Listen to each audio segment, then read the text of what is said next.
once you're settled there, if you could state and spell your full name. Sure.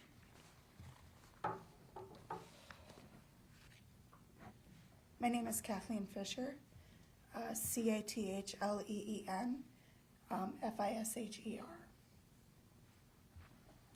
On the morning of May 15th, 2022, my world was forever changed. My husband Dan and I were on our way to pick up our daughter Grace from a sleepover at our dance studio. I can only imagine what we were talking about on our way to Robbinsdale. I have to imagine because I have no memory of that day. But it's not just that day. I lost all my memory from about a month before the accident. I have been told that Dan and I were stopped at a red light on County Road 81 in Brooklyn Park. We were hit from behind. Adam was driving a stolen vehicle fleeing from a police car he saw in the next city over. He was high on drugs and going at least 70 in a 45. We have been told that he never even tried to stop, that the brake lights never came on.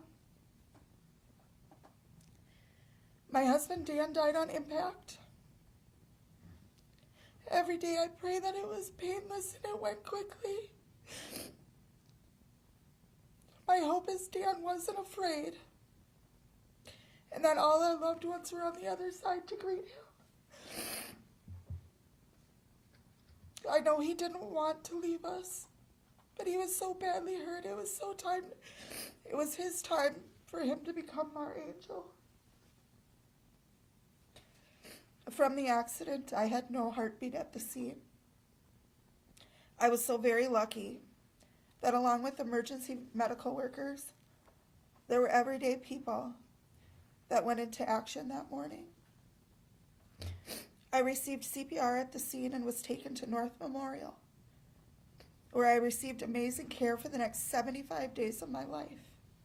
My body was so broken from the accident. The odds were not in my favor to survive. Within hours of arriving at North Memorial, I had the first of many surgeries. It was to repair my torn diaphragm and fix my internal bleeding in my stomach. That needed to be done to give me a chance of hopefully making it through the night. That day, they also knew my spinal cord was fractured in 2 spots. I needed rods to be placed in my back for me to have the chance of ever to walk again.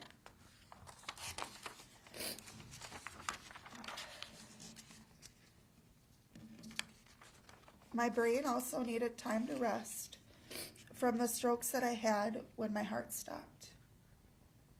I was placed on a ventilator that later became a trach that I had until July. 9 days after the crash, I had back surgery to fix and stabilize my spinal cord. After the surgery, they were able to turn me over for the first time and realized that my lower back skin had begun to die and turn black. This was the start of an extremely long journey. After many back surgeries and countless doctor's visits, my back was fully closed at the end of February, 9 months after after our accident. In therapy, I had to relearn all of my most basic needs, from putting on my clothes to brushing my teeth and hair, and even taking a shower. Relearning how to get out of bed and take my first steps again were not only painful, but they were frustrating. My body just couldn't do what my brain wanted it to. But all that pain, and believe me, there's a lot, is nothing compared to what Adam has done to my heart.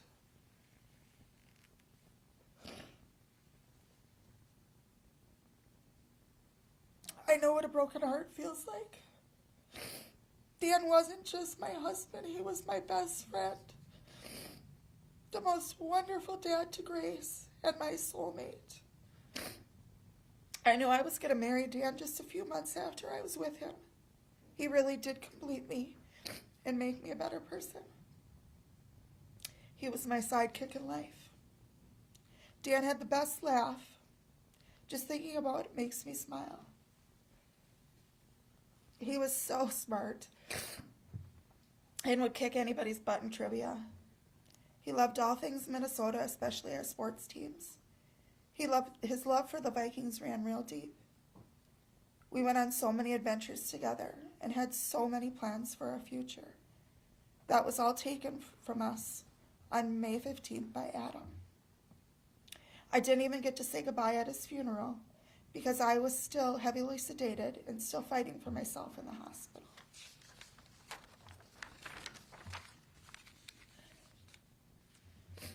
There has been more than one time that I wanted to give up. But I do know I'm here for a reason. My reason is my daughter. Fortunately, we had not picked her up before Adam slammed into our car. I have been through a lot, but I can't imagine what my Gracie has lost because of this.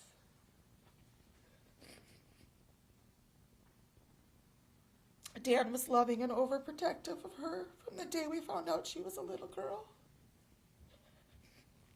They did everything together, including drive me crazy. They had their own inside jokes and would say and do things that only they found funny. Because of Adam's actions, Grace was robbed of the rest of her childhood. She was forced to grow up fast, the whole time knowing every holiday and every special occasion, her dad will not be there because of him. He won't be there to walk her down the aisle or be there when she has children. Adam stole those things and so much more from her by his actions. A daughter needs her dad, her first and most likely most fierce protector.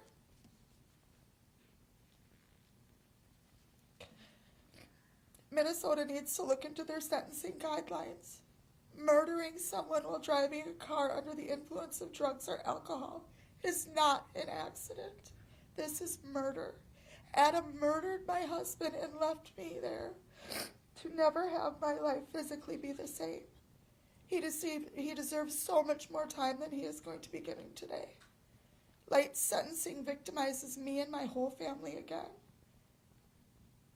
I do hope one day I will be able to forgive. But that will take time. Lastly, Adam has time to change. He will be out and have a full life ahead of him. In honor of Dan, don't waste it.